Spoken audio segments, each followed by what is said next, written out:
नमस्कार दोस्तों, आप सभी खुश मिजाज और सेहतमंद होंगे और रहेंगे, ऐसी शुभकामना के साथ आज के वीडियो की हम शुरुआत करेंगे। ज्योतिष का सफर के हम सफरों को नरेश गांधी का सादर प्रणाम। यह हमारा 630वां एपिसोड है, जिसका नाम है नवग्रहों के उपाय पार्ट 2। दोस्तों, पहले एपिसोड में हम सूर्य, चंद्र, मंगल और बुध के उपाय जान चुके हैं। इस एपिसोड में हम गुरु, शुक्र, शनि, राहु और केतु के उपाय जानेंगे। हमारी कुंडली में कितने भी खराब ग्रह क्यों न हो, जैसे ही हम नव ग्रहों का कर्म करना शुरू कर देते हैं, वह ग्रह हमें शुभ फल देना शुरू कर देते हैं। सभी कुंडली में अपने स्थान के अनुसार ग्रह हमें अच्छा या बुरा फल देते हैं। यदि हमारे जीवन में कुछ परेशानियां हैं और उसका ज्योतिषीय समाधान हम चाहते हैं, तो यह जानना बहुत जरूरी है कि आपकी मौजूदा परेशानी किस ग्रह की वजह से है। इसके बाद ही उस ग्रह को प्रसन्न करने के लिए उपाय किए जा सकते हैं। कौन सा ग्रह हमसे नाराज है, यह जानना सबसे ज्यादा जरूरी है। ज्योतिष शास्त्र में बताया गया है कि ब्रह्मांड में गोचर करने वाले ग्रह मनुष्य जीवन पर अचूक असर करते हैं, और यह भी बताया गया है कि हम आज जिस स्थिति में है, वह हमारे पूर्व जन्म के शुभ या अशुभ कर्मों के कारण है।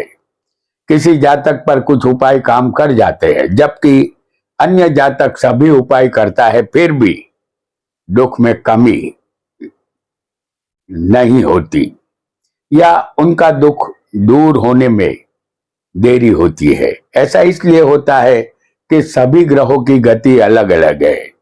जो तेज गति के ग्रह होते हैं, वह उपाय करने पर हमारे दुख दूर कर देते हैं, और जो ग्रह मंद गति के होते हैं, उसे दुख दूर करने में विलंब होता है। कुल मिलाकर ग्रहों के उपाय करने से दुख अवश्य दूर होता है। आइए जानते हैं नव ग्रहों के उपाय। वीडियो को लाइक करें, शेयर करें और हमारे चैनल ज्योतिष का सफर को सब्सक्राइब करें। धन्यवाद। अब विशाल ग्रह गुरु के विषय में जानेंगे। गुरु ज्ञान, धन, विद्या और संतान के कारक है। कुंडली में गुरु जब मकर राशि में किसी भी स्थान में हो, तो उसे नीच का गुरु कहते हैं। इस उदाहरण कुंडली में गुरु 10वें स्थान में नीच के है। यदि गुरु कहीं भी किसी भी स्थान में मीन राशि में हो, माफ कीजिएगा, मकर राशि में होंगे, तो वो गुरु नीच के है। और कहीं भी किसी भी राशि में गुरु 25 अंश से लेकर 5 अंश तक के होंगे, तो उसे भी कमजोर ही समझना है। आपकी कुंडली में गुरु दोष करता होगा, तो वर्तमान जीवन में आपको सोने के जेवरात संबंधित हानि होगी। जेवर चोरी चले जाने की आशंका रहेगी। उच्च शिक्षा की राह में मुश्किलात आएगी। शिक्षा का प्रश्न विकट बनेगा। झूठा आरोप लग सकता है, जिसकी वजह से मान सम्मान में कमी होगी। आपके पिता को हानि का सामना करना पड़े। बड़े अधिकारियों से विवाद हो। पाखंड से धन कमाना, स्त्रियों से अनैतिक संबंध बनाना, मोटापा, चर्बी का बढ़ना, संतान न होना, यदि ऐसा हो तो कुंडली में गुरु दोष के यह लक्षण है। गुरु आपसे नाराज है। अब जानते हैं निर्बल गुरु के उपाय। जब गुरु निर्बल हो, तो हर गुरुवार के दिन केला या चने की दाल एक मुट्ठी भर बिना पकाए एक रोटी पर रखकर गाय माता को खिलाए। अपने घर के पूजा घर की रोजाना साफ सफाई करें, या किसी मंदिर में जाकर भी आप साफ सफाई की सेवा दे सकते हैं। शरीर पर सोना पहने, सोने की चेन या अंगूठी अवश्य धारण करें। आपकी शादी में विलंब हो रहा हो, तो एक छोटी सी हल्दी की गांठ लाए उसे पीले रंग के डोरे में बांधकर अपने गले में गुरुवार के दिन पहन ले। शादी हो जाए तो उस गांठ को किसी पेड़ के नीचे रख दे।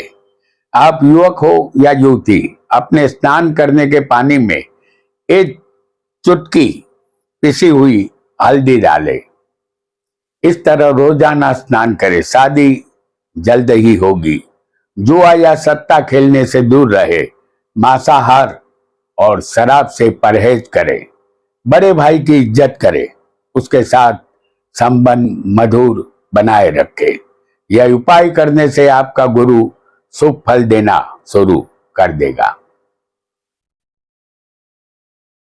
एक और ग्रह को भी अब जानेंगे। अब शुक्र के विषय में जानेंगे। शुक्र पत्नी, वासना और प्रेम के कारक है। शुक्र वैभवी जीवन देते हैं। आपकी कुंडली में शुक्र कन्या राशि में किसी भी स्थान में बैठा होगा तो यह शुक्र नीच का समझना है। इस शुक्र को हम छठे दिखा रहे हैं। तो उदाहरण कुंडली में ये शुक्र हमने छठे स्थान में कन्या राशि में नीच का दिखाया है। यह शुक्र आपकी कुंडली में 25 अंश से 5 अंश तक का होगा तो शुक्र निर्बल है। ऐसा शुक्र शुभ फल नहीं दे पाएगा। शुक्र आपकी कुंडली में शुभ नहीं होगा तो वर्तमान समय में बिना किसी कारण के अंगूठे और त्वचा संबंधित रोग से परेशानी होगी। राजनीति के क्षेत्र में हानि होगी। प्रेम संबंधों में दिक्कतें पेश आएगी। दाम्पत्य जीवन में पत्नी के साथ अलगाव होने की शक्यता रहेगी। जीवन साथी के स्वास्थ्य की चिंता आपको रहेगी। यौन सुख में कमी, गुप्त रोग, विवाह में रुकावट, प्रेम में निष्फलता या धोखा मिलना, यह सब शुक्र के नाराज होने के लक्षण है। अब जानेंगे निर्बल शुक्र के उपाय। आपको महादेवी महालक्ष्मी की आराधना करनी चाहिए। महालक्ष्मी को कमल के पुष्प या माला चढ़ाए। महालक्ष्मी के मंदिर में आरती पूजा के लिए गाय के घी की 500 ग्राम की बोतल दान करें। 4 पैरों वाले जानवर पर शुक्र का अधिकार है। आपकी शादी में विलंब हो रहा हो तो गाय माता को हर शुक्रवार के दिन घास खिलाए। घास न मिलने पर सफेद पेंडा, जो एक तरह की मिठाई है, जो गाय माता को खिला सकते हैं। दूसरा काम आपको यह करना होगा कि जहां पर समूह लग्न का आयोजन हो रहा हो, यानी कि समूह लग्न का आयोजन जहां पर हुआ हो वहां जाइए और जो अजनबी कन्याएं हैं जिनकी शादी हो रही है उनको एक बंद कवर दे। अपनी शक्ति के मुताबिक आप कोई भी रकम कवर में भर सकते हैं। उस कवर का सभी कन्याओं को दान करें। कवर पर अपना नाम न लिखे, गुप्त कन्या दान करें। ऐसा करने से आपकी शादी भी जल्द ही हो जाएगी। बहुत जल्दी से एक अन्य ग्रह को भी जानेंगे। अब कर्म फलदाता शनि की बारी है। शनि दुख, गरीबी और मृत्यु के कारक है। यह धीमी गति के ग्रह है। अपनी 2.5 साल की धैया या 7.5 के दौरान यह कड़क फल देते हुए देखे गए हैं। शनि की दशा के दौरान भी यह जातक की परीक्षा लेते हैं। शनि में धीरज का गुण फूट फूट कर भरा हुआ है।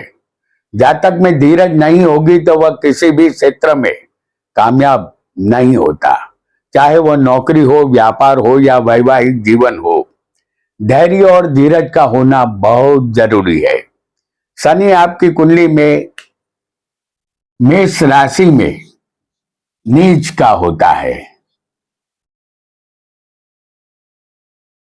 कुंडली में मेष राशि में नीच का शनि कहीं भी आपकी कुंडली में हो सकता है।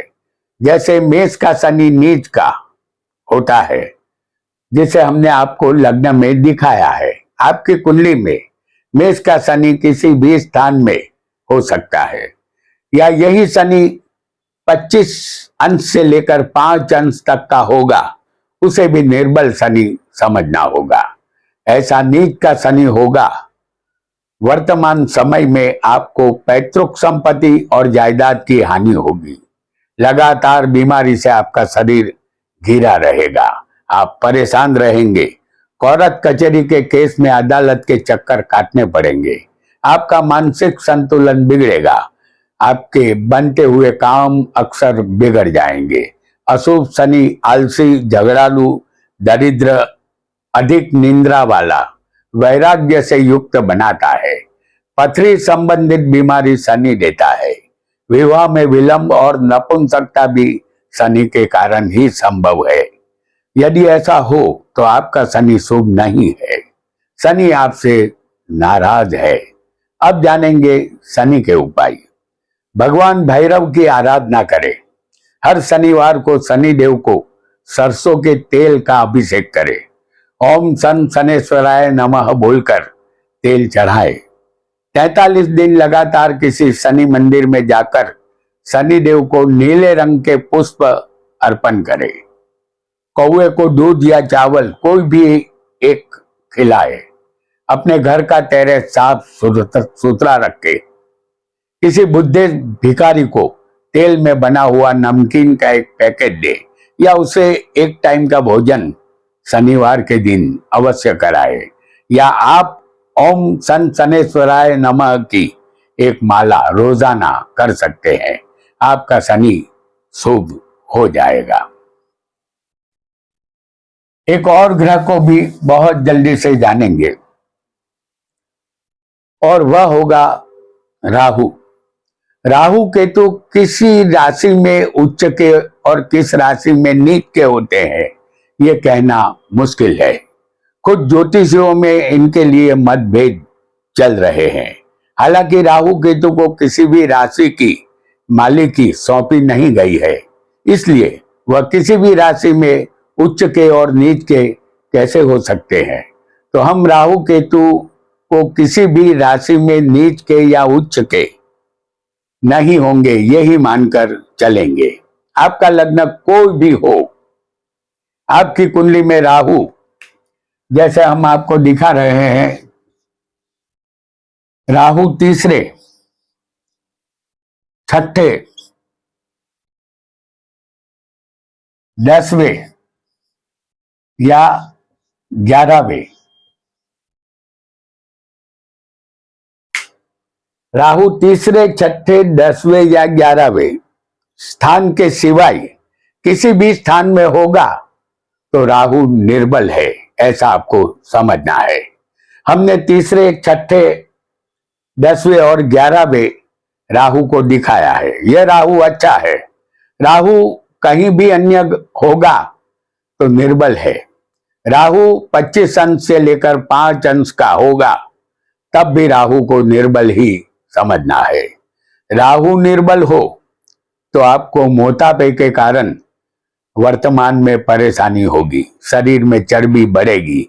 मांस मदिरा का सेवन करना, गलत कार्यों में दिलचस्पी लेना, शेयर बाजार से नुकसान और गैर कानूनी कार्य करना, अचानक दुर्घटना का भय उत्पन्न होना, अचानक लड़ाई झगड़े की आशंका, किसी भी व्यापार में घाटा होना, वर्तमान जीवन का आपका अनुभव ऐसा हो तो समझ जाइए आप राहु के प्रभाव में है और राहु आपसे नाराज है। राहु का उपाय भी जान लीजिए। आपको माता सरस्वती की आराधना करनी चाहिए। अपनी माता से संबंध मधुर रखे, माता की हर इच्छा पूरी करे। माता सरस्वती को नीले पुष्प चढ़ाए। 5 ग्राम की चांदी का चौकोर टुकड़ा अपने पर्स में सदा के लिए रखे। लहसुन, प्याज, मसूर की दाल से परहेज करे। राहु मुस्लिम जाति पर अधिकार रखता है। 11 गुरुवार किसी दरगाह या मजार पर जाए और फूल की चादर चढ़ाए। राहु प्रसन्न होगा, आपका दुख कम होगा और आप बनेंगे सुखी। बहुत जल्दी से अब एक आखिरी ग्रह को भी जान लेते हैं। और वह ग्रह है केतु। अब केतु के विषय में जानेंगे। राहु ने अमृत पिया था जबकि केतु को प्यास मिली थी। केतु तीसरे, छठे और 11वें स्थान में शुभ फल देते हैं। बाकी के स्थानों में केतु के अशुभ फल मिलते हैं, ऐसा समझना है। केतु 25 अंश से लेकर 5 अंश का केतु भी अशुभ फल ही देता है, चाहे वह किसी भी राशि में कहीं भी बैठा हो। केतु वर्तमान जीवन में अशुभ होगा तो आपको बुरे लोगों की संगत के कारण धन की हानि होगी। जोड़ों का दर्द आपको सताएगा। हड्डी संबंधित रोग होंगे। आपके संतानों के भाग्योदय में रुकावट आएगी। अपनी सेहत के कारण आपको चिंता रहेगी। केतु ऑपरेशन का कारक है। शरीर के किसी भी हिस्से में आपका ऑपरेशन हो सकता है। यह सब लक्षण अशुभ केतु के हैं। आपकी कुंडली में जिस स्थान में केतु होगा उस स्थान संबंधित चिंता सदा आपको बनी रहेगी। अब जानेंगे केतु के उपाय। भगवान गणेश जी की आराधना आपको करनी चाहिए। रोजाना एक माला ओम गण गणपतये नमः की करे। अपनी पत्नी का सदा सम्मान करे, उसका अपमान न करे। बाएं हाथ की उंगली में सोने की अंगूठी पहने, लाभ होगा। हर मंगलवार को एक लाल गुलाब का फूल डाली समेत खरीदे, उसमें से कांटे निकाल दे। पत्ते रहेंगे तो चलेगा। उसे घर के पूजा घर में गणेश जी की मूर्ति हो तो उसके चरणों में रख दे, या महादेव के मंदिर में गणेश जी के चरणों में अर्पण करे। धीरे धीरे आपकी स्थिति सुधरने लगेगी। सभी कुत्तों पर केतु का अधिकार है। हर मंगलवार के दिन मोहल्ले में भटकते कुत्तों को रोटी या बिस्किट खिलाएं। आपकी सारी समस्याओं का अंत होगा और आप बनेंगे सुखी। तो दोस्तों, आज हमने 9 ग्रहों के उपाय जाने। यहाँ दूसरा अंतिम पार्ट समाप्त होता है। हमारी कुंडली के ग्रह कितने भी खराब क्यों न हो, ब्रह्मा विष्णु और महेश ने 9 ग्रहों से वचन लिया है कि जब कोई मनुष्य जिस ग्रह का कर्म करता है वह ग्रह उसे शुभ फल देना शुरू कर देता है। इन उपायों को हम करेंगे तो हमें विश्वास है कि आपको भी शुभ फल मिलेगा और आप बनेंगे सुखी। हमें यकीन है कि आज का वीडियो आपको अवश्य पसंद आया होगा। आज इतना ही। आपका बहुत बहुत धन्यवाद।